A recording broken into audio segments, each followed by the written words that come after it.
He had some celebrating to do. It's all right. Hi. All right, we'll go ahead and get started here with our Brickyard 400 post-race press conference. We've now been joined by two gentlemen who do not need an introduction here, Mr. Rick Hendrick and Jeff Gordon. Thank you both for joining us, spending some time with us, and congratulations on that win with Kyle and the 5-car. We'll go ahead and open for questions. If you have a question, raise your hand. I'll work to get a mic to you, and we'll get started here with Bruce in the front. Bruce Marr with NBCSports.com and Forbes Sports Money. Does this feel the same as it did 30 years ago? I don't remember 30 years ago, but this feels awful good. I guess coming back here, we haven't run the oval, and I don't know. This was just super special. I know the first one watching this guy get the inaugural race was unbelievable, but this has been. I don't know that I've been this excited. Well, to crawl through the fence to see the fans. I've never done that before. Never got to drive the pace car before. So very excited about the race and how it ended. Jeff? Yeah, I mean, I just think this year's been special.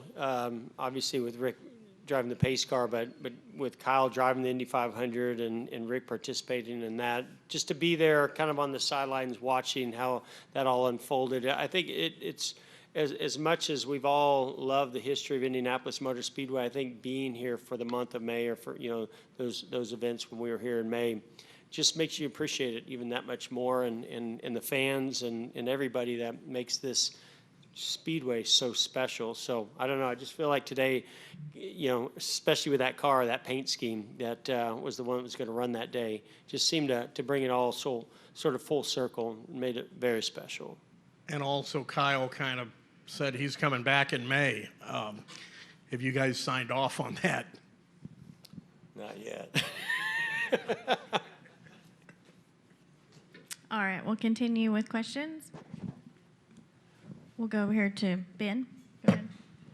Ben White, USA Today and Fayetteville Observer. The last 20 laps, maybe, or 25, let's call it 20. What were both of your thoughts seeing Kyle just kind of pick everybody off? I mean, he was like on rails the last part of this race, and how excited were both of you seeing him pick off car after car after car? That was pretty impressive. Yeah, I was surprised how, about the first 5 cars, so it was saving fuel, but he was coming through the field like a rocket, and it just hard to pass, but he made it look a little bit easier to pass. And so then I was worried when he got up, to like second or third, and then we started worrying about fuel on the first overtime. So they said we had enough to do one, and boy, we were holding our breath when if there'd been another one, I don't know if we could have made it, but he put on a show, and that's Kyle Larson. Yeah, I mean, what I loved about driving this track is what I loved watching some of the competitors, especially Kyle there at the end, do, which is, you're thinking about how to set up a run, right? How do you make these passes happen? I mean, he had a good car, had a little bit fresher tires, but still it was very, very difficult to pass. Saw plenty of guys that didn't come up through there, and so I just enjoyed watching him work that traffic, whether it was get a small run off of turn 4 going to turn 1, then just dive in there and either just make them look in their mirror or the spotter say something, or just something to get them sort of off their line. And it's all about creativity, finding ways to pass. So I enjoyed that a lot today to watch Kyle come up through there. You could just tell he had a lot of passion behind the wheel today. I don't know exactly what was driving that, other than he wanted to win the Brickyard 400 really bad, but you could just tell he was driving with a purpose. And it was, I got nervous when he got to third, because I just, at that point, if it went green the rest of the way, it looked like it was going to be difficult to get by the 12 or the 6 if the 6 could make it all the way. So he had his work really cut out for him when he got there. He seemed to have, the progress he needed up until that point. So I think that caution coming out was certainly good for us. Obviously not good for the 6, but it was good for Kyle to be able to line up there in the front row with the 12. All right. Go ahead. Nathan Brown, Indianapolis Star. For both you, Rick and Jeff, at the start of the first overtime there, when the 6 has to pull off into pit lane, and Kyle now has seemingly that best line on the inside on the front row. What was going through your guys' mind seeing all of that unfold? Well, I thought that put us in a great position when he pulled off and we were on the inside. As quick as his car was, I felt like he could take care of the 12. I was more worried about the 45 behind us than I was maybe the 12. I thought maybe if we didn't get a really good start, the 45 might make it 3 wide. But, so I felt like he was going to be in good shape. That probably opened the door for us to win the race. Jeff? Yeah, the only thing I'll add to that is, I'm listening on the radio to our engineers and their calculations for fuel, and they were basically saying the 6 was supposed to run out of fuel on the back straightaway coming to take the green. So I was worried that if he took the green and we were stacked up behind him, that could be the end of our race, or just hold the 5 up enough to let some others get some momentum. So I was really worried about that. But the best case scenario happened, which is the 6 knew he was running out. I'm assuming his fuel pressure dropped and he came to pit road. So to then put Kyle up there on the front row, and that was really in the preferred front row spot too. I think if you could math it out or plan it out, that's exactly the way you want it to plan out, because Blaney would have loved to have had the inside, I believe. And Rick, I know this day was extra special, being able to drive the pace car, and I know you had some fun getting to sign autographs out there with fans afterwards. Coming back here after the ebbs and flows of May with Kyle, what did it mean to you to be able to kind of cap off this 2024 at IMS with the victory here? Well, we were disappointed because of the weather, and we really wanted to get back and finish the 600, and so we brought that car back with this paint scheme that was on the 600 and the Indy car, and it was special, and I think it gave Kyle a lot of momentum or motivation, and I think we all felt like we were disappointed. We disappointed a lot of fans, and we couldn't help it. The weather did it, but at the same time, a year of planning goes into doing something like that, and you in a perfect world, you qualified 5th, and we had a speeding penalty and all that, but we were sitting in a great spot with him in the 600 if we went back to racing, and Allgaier did a super job in that car. So I think it was a combination of just disappointment after all the planning, and then to come back here. This was a special day. I've never driven the pace car before, and I can't tell you why I went over in the fans, other than they were hollering, and I just excited and hung out with them. And that might be the first time my owner ever did it, but it was fun. And no, we were just really. This is a special place, and the Oval is special. And 30 years ago, we celebrated with Jeff, and hard to believe it's been 30 years, but this is a special place. All right. I believe we have Doug, and then Jeff, and Dustin, Nate, Steven, and then up front as well. Thanks, Amanda. Doug Turnbull for PRN and IMS Radio Network. This dawned on me when I sit down. It's Rick Hendrick winning at a Roger Penske track, and you guys are, I guess, friendly rivals, so to speak, in the business world and on the track. But have you ever, over the years, with all the things you have your hand in business-wise, thought about owning or building a racetrack, especially before the two main companies owned a lot of the NASCAR tracks? No. Well, that was easy. Okay, we'll go over to Jeff. Not being smart, no. I mean, they said going into this race that 81% of the Brickyard 400 winners were either present or future NASCAR champions at the time they won it. Now it's up to 82%.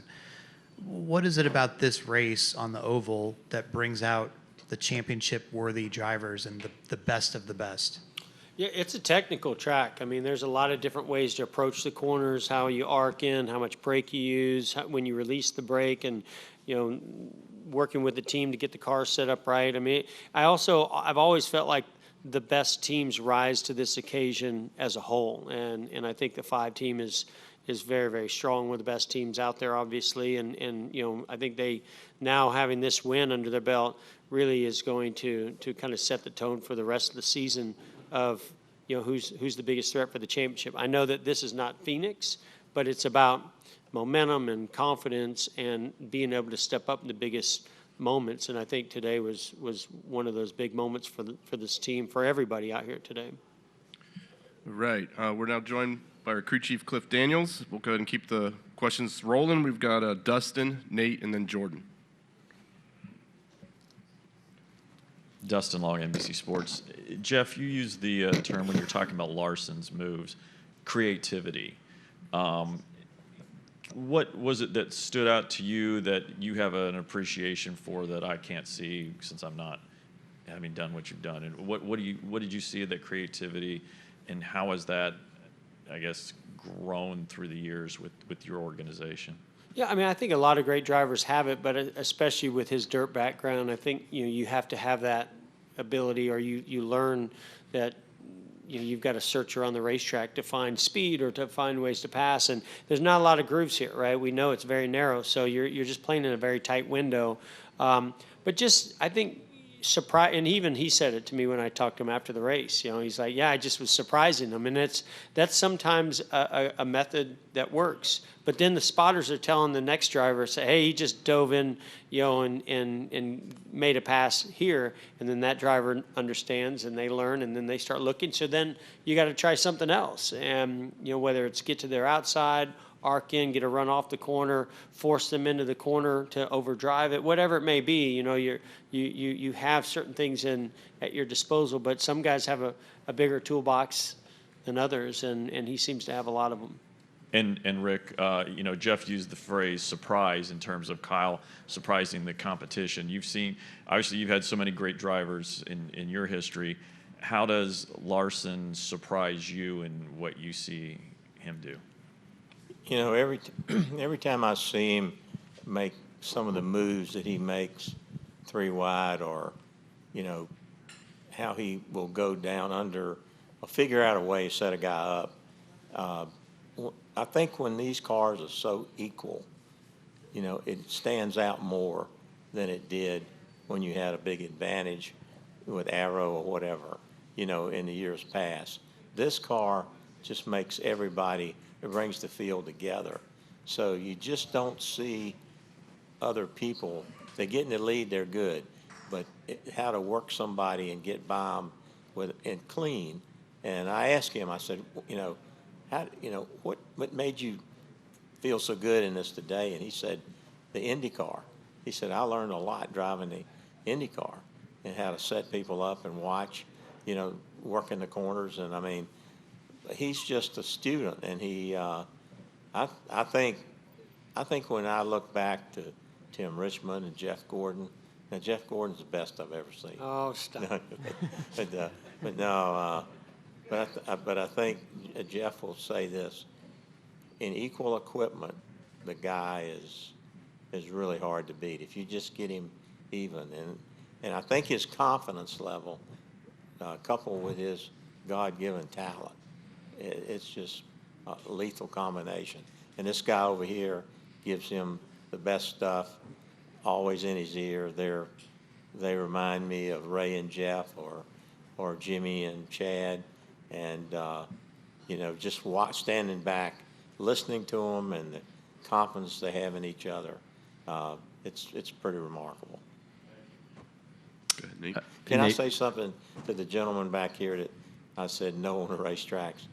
Roger Penske is one of my best friends. We vacation together. If I win a race, he texts me. If he wins a race, I text him.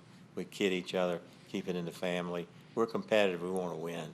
But he sets a standard of energy that I've never seen to do what he does 7 days a week. And, he's a great guy, a great friend. I just wanted to add that because he's a very special friend of mine. So. Go ahead, Nate.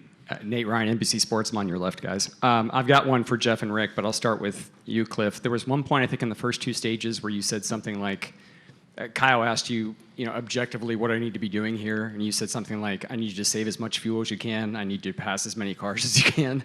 Two things that are obviously diametrically opposed. How did he do that really well through the first two stages, and how did that help, especially for the last stage where he was in a better position to be able to pass guys and, just his racecraft in general today? What did you make of all that? Yeah, I mean, I think Mr. Hendrick just described it really well. Some of the IndyCar experience of just getting the timing of the runs, Kyle definitely had a vision of what that needed to look like. So then as he was setting up timing the runs, when it was off timing, he was doing a lot of fuel savings at that point. So to your point, yes, that statement, at face value may sound like, those two are completely opposed. Hey, go past cars and save fuel. Sounds impossible. But his vision for what he needed to do to get a run, and when the run was not timed, save fuel as you're building the next run, I think that was a bit of an edge today that he carried with him behind the wheel that I don't know that anybody else had. And I'm sure they'll go back and study the data and get better next year. But Kyle certainly had that advantage today. And then for Rick and Jeff, Kyle said after the race that he felt like this win was a full circle moment going back to May. With this win today, he is now in the regular season points lead, where I don't have to remind you guys, it looked like there was a chance he might not even be in the playoffs a couple of months ago. Yeah. So does this feel like it's a full circle moment that, he wins this race and it kind of erases, not that May went badly, but certainly missing the 600 and then having to get the waiver and do all that. Does this kind of like bring it full circle and make you guys feel like it was all worth it? Yeah, well, we were very thankful we got the waiver, but I think everybody knew, and NASCAR knew, we were there and we were ready to get in the car if the race had continued in Charlotte. So we were there. And I think if we had blown the race off completely, I think probably wouldn't have gotten a waiver. And, we talked about it. Cliff was all on board with him doing that race. He knew what it meant to him. But I think it was like a job. I think the disappointment in the 600 not being able to finish that race and bringing that paint scheme here was extra motivation. And, I think I'm glad that NASCAR gave us the waiver. And, so we were there. I mean, I think that's the difference. We were there, and it hadn't rained. I think he could have won that race. And this is a really, I've got texts from folks at Chevrolet Mark Royce, love the paint scheme. So, I can't tell you the disappointment we all had with the way that weekend ended up. So I do think this was a celebration more than normal because of the disappointment we all had not finishing the job. All I can say is that when we were here in May talking to different people that are on race teams, whether it was McLaren or some other friends that I've made that have attempted or have competed in this race a few times over the years, that they said something that just stuck with me right now. They said, man, this place can bring the highest of highs and the lowest of lows. It's that kind of an emotional place where so much is riding on it, so much history here. And when days like today happen, it just doesn't feel any better as a competitor. And then when, we weren't able to get the finish there at the end of that race, in May, it was a pretty big low. I mean, the weather was the real low, but even, I know I rode in the plane with Kyle on the way to Charlotte after that, and, he's pretty disappointed in himself. So it's, I think that's just Indianapolis. You're pushing all the time, and sometimes, when you're pushing, you're not going to get the results you're hoping for, but days like today, you're going to push, and you do. And, it definitely came full circle. Okay, we've got time for about one more. Go to Jordan. Jordan Bianchi, The Athletic. This question's for Cliff. That restart there with Brad pulling off at the last minute, there's been some conversation. In that situation, should NASCAR permit a re-rack of the field? Because in Blaney's case, he's technically the control car, but he's in the lane that is not advantageous for him, where if he had that option, he would have taken the inside. See what I'm saying? So in that kind of scenario, should NASCAR allow these guys, give them a lap to, repick? Yeah, I mean, I understand it being highlighted because of it being this race and the situation because it was front row. There's been so many times in Cup races where we've seen that from 5th, 10th, 20th. It's no different. Everybody knows that's the rule. If I go to race South Boston Speedway on Saturday night in a late model, it's the same rule. Like, this isn't I understand the question. This isn't anything new, to completely shut down the race and re-rack because you had a guy pull off in a row. Every other racing series, you fill the row, you take the green flag and move on. So I just don't see it as that big of a concern. And then this stretch, you guys have had a lot of speed over the last 5-6 weeks, but particularly like Iowa, Nashville, Chicago, not necessarily the speed or the results to correspond with the finishes. Is that frustrating for you that you're not getting the finishes? Or are you encouraged by the fact that you guys have this speed and you're showing up week after week and you guys are in the mix? Well, I think it's the right kind of frustration. And a lot of folks ask, how special the wins are and what do you learn from the wins? I think to some of the most successful organizations, teams, players, you learn more from when you fail than you do from when you win. And so for us, where we've had the fast cars and we've had a day that we would consider a failure because we had a great car and had a mistake or got taken out, whatever the case may be, there's a lot to be learned in that. And it's painful along the way, but it teaches you so much about yourself, your resilience, how you build your process as a team. I'm a big process guy for how our team operates, how we communicate. That today was all about the resilience of the team. We had a pit stop that got away from us, a very odd situation. Of course, I was a little frustrated in the moment, but ultimately our pit crew did a great job to communicate their way through what that issue was. Yes, we had to pit, off sequence at that point and kind of got behind, but what we were able to do as a team collectively throughout the end of the day was our process of how we communicate, what Kyle sees behind the wheel, what he thinks about, the questions he's asking me, the information I'm getting from the engineers, and then, of course, everybody below, that's helping behind the wall support, over the wall execution. All those things have to come into play on a day like today. So long-winded way of answering your question that, yes, when you have a great car and you don't get the finish that you want, that can be frustrating, but that can also be very a great learning opportunity to build your team, and we always take those opportunities. All right, we got time for one more. We'll go to the back right here. Justin Schuler, Kicking the Tires. Cliff, this is your 20th win in the Cup Series. You've had quite a few big ones. So where does this one rank compared to like the championship race in Phoenix and the Coke 600? All of them coming with a driver of the caliber of Kyle Larson. Yeah, it's amazing, and certainly today was a blessing. I told Kyle this. Some days things just don't work out for you, and today worked out, so what a blessing. How to rank it, I have no idea. I would love to know from Jeff how he ranks his wins, or from Mr. H. Hopefully one day, a long time from now, I'll get a chance to look back and think about how to rank them, but it's been really special, and very thankful to have the leadership of Mr. Hendrick, Mr. and Mrs. Hendrick, and Jeff Gordon and everybody at HMS just to encourage our team, keep us going, because there's so many people behind the scenes. It's more than just me and Kyle. There's so many people behind the scenes at the shop, and with us on the road every week that contribute to all these wins. It's way more than what does this win just mean for me, or what does it just mean for Kyle. It's everyone at Hendrick Motorsports. And especially with how special it is being the 40th season. Mr. H right now is sitting on the Daytona 500 and the Brickyard 400 this year, so that's pretty amazing. So to be at this point in this year, it's special. How to rank it, I have no idea, but certainly acknowledging the blessing and the great day that it is. Well, that certainly is impressive. Thank you guys for coming in today. We appreciate all your time. We will be joined next by the race winner, Kyle Larson.